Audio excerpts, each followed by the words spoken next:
Hello बच्चों, हम लोग गांव और शहर पाठ पढ़ रहे हैं जिसमें गांव और शहर दोनों एक दूसरे से मिलते हैं और एक दूसरे को अपनी अपनी अच्छाइयाँ बताते हैं।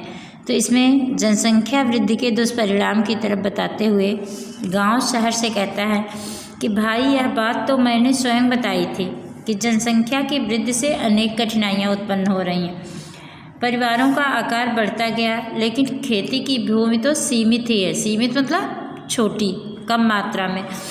अतः लोग परिणामों की चिंता किए बिना वनों को काटते गए और चारागाहों को भी खेतों में बदलते गए। इसके दुष्परिणाम तो सामने आएंगे ही। तो इसीलिए खेती की ज़मीन कम होने के कारण लोग वनों को, जहाँ पर जंगल लगे हुए थे, पेड़ पौधे लगे हुए थे, उसको भी काट करके और उसको भी खेती योग्य भूमि बनाने में लग गए। और इसी के कारण चारागाह भी खेतों में बदलते गए। चारागाह मतलब जहाँ जानवरों को चारा खिलाया जाता है, जानवरों को चराने के लिए ले जाते हैं, तो वह जगह भी लोगों ने उसकी जुताई बुआई करके और उसको खेती में बदल लिया। क्योंकि जनसंख्या इतनी बढ़ती जा रही है कि लोगों का पेट भरने के लिए अनाज तो चाहिए ही होगा, और उस अनाज की प्राप्ति के लिए लोग चारागाहों को भी काटते गए, वनों को काटते गए। तो इसके दुष्परिणाम तो सामने आएंगे ही। दुष्परिणाम मतलब बुरे परिणाम। और इसके कौन कौन से बुरे परिणाम होते हैं कि एक तो जानवरों को खिलाने के लिए हरा चारा उपलब्ध नहीं हो पाता। दूसरी चीज़, वनों को काट देने के कारण जो जंगली जीव होते हैं जैसे शेर, हाथी, चीता, गैंडा, जो कि जंगलों में रहते हैं, तो उनको जब जंगल नहीं मिलते तो वे लोगों के निवास स्थान की तरफ बढ़ते आते हैं। तो इसके कारण लोगों के जनजीवन पर भी खतरा मंडराने लगता है कि कहीं होता है कि उस गांव में बाघ दिखा या तेंदुआ दिखा, तो इसके दुष्परिणाम लोगों को भुगतने पड़ते हैं, लोगों के लिए खतरा बना रहता है। शहर, सच्चाई यह है कि हम दोनों को ही जनसंख्या वृद्धि से उत्पन्न अनेक समस्याओं का सामना करना पड़ रहा है। ये तब शहर उस बात को स्वीकार करता है कि यह सत्य है कि गांव को भी उसके दुष्परिणाम, बुरे परिणाम भुगतने पड़ रहे हैं और शहर को भी भुगतने पड़ रहे हैं, क्योंकि मेरे ऊपर दोहरी मार पड़ रही है। शहर बता रहा है कि मेरे ऊपर दोहरी मार, मतलब दोनों तरफ से। क्यों कि जो शहर के मूल निवासी हैं उनकी भी जनसंख्या बढ़ रही है और गांव के लोग भी गांव को छोड़कर शहर में भागे चले आ रहे हैं। तो एक ओर तो मेरे क्षेत्र में जनसंख्या बढ़ती जा रही है और दूसरी ओर तुम्हारे यहाँ के बहुत से युवकों ने नौकरी या रोजगार पाने के उद्देश्य से मेरे क्षेत्र में आकर डेरा जमाया है। डेरा जमाया मतलब निवास बना लेना।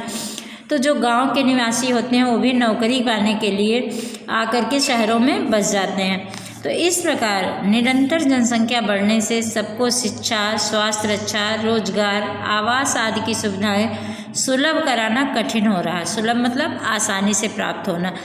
तो इसीलिए जनसंख्या बढ़ने के कारण शहरों में आवास की व्यवस्था जो है वह दुर्लभ होती जा रही है। इसीलिए जिनके अपने मकान हैं वो ठीक है, नहीं है अगर, तो किराए के मकानों में का किराया लोग बढ़ाते जा रहे हैं, क्योंकि पता है कि इतनी ज़्यादा आबादी है कि कितना भी छोटा कमरा होगा तो भी लोग लेने के लिए मजबूर हो जाएंगे, तैयार हो जाएंगे।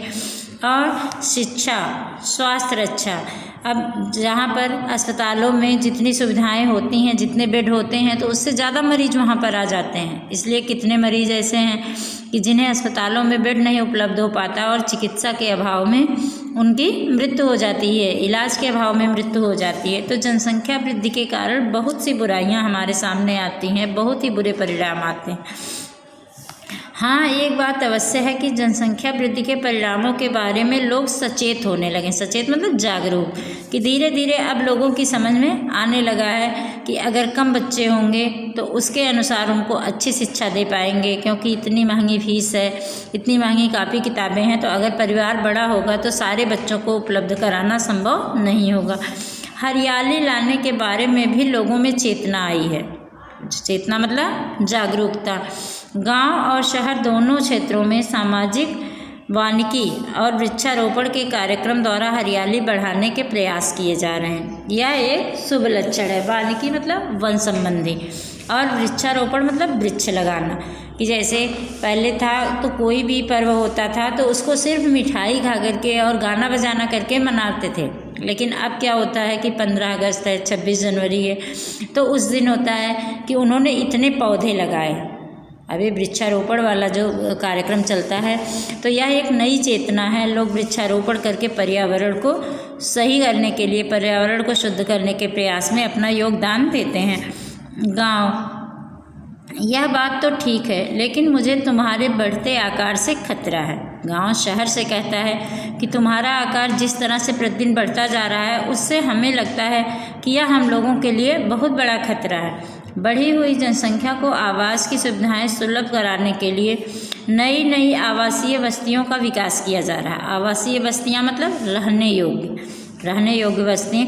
आवास मतलब होता है निवास। इसके लिए पास पड़ोस के गांव की खेती की भूमि का अधिग्रहण किया जा रहा है। अधिग्रहण मतलब होता है कि ले लेना, उसके बदले किसानों को मुआवजा दे दिया जाता है, पैसे दे दिए जाते हैं और उनकी ज़मीन की प्लाटिंग करके लोगों को रहने के लिए घर बनाए जाते हैं। फलतः मतलब इसके परिणाम स्वरूप कृषि की भूमि में भी कमी होती जा रही है। तो इसका परिणाम यह हुआ कि किसान तो पैसों की लालच में आकर अपनी ज़मीन दे देते हैं, लेकिन खेती के लिए ज़मीन कम पड़ जाती है। तो यदि खेती की भूमि कम होती गई तो अन्न और सब्जी के उत्पादन पर बुरा असर पड़ेगा।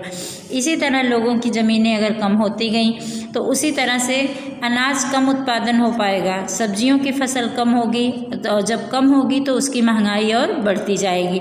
तो इस तरह से लोगों को, सभी लोगों को, मतलब किसानों को भी जो रोज़गार नहीं मिलेगा, और जिन लोगों को आसानी से वस्तुएं उपलब्ध हो जाती थीं वो भी नहीं उपलब्ध हो पाएंगी।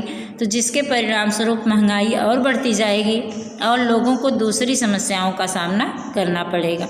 तो जनसंख्या वृद्धि किसी एक के लिए नहीं बल्कि पूरे समाज के लिए हानिकारक होती है। पूरे समाज के लोगों को उसके बुरे परिणामों का सामना करना पड़ता है, चाहे किसान हो चाहे मजदूर हो, सभी लोगों को उसका सामना करना पड़ता है। तो इसलिए जनसंख्या वृद्धि गांव और शहर दोनों के लिए ही बहुत घातक होती है।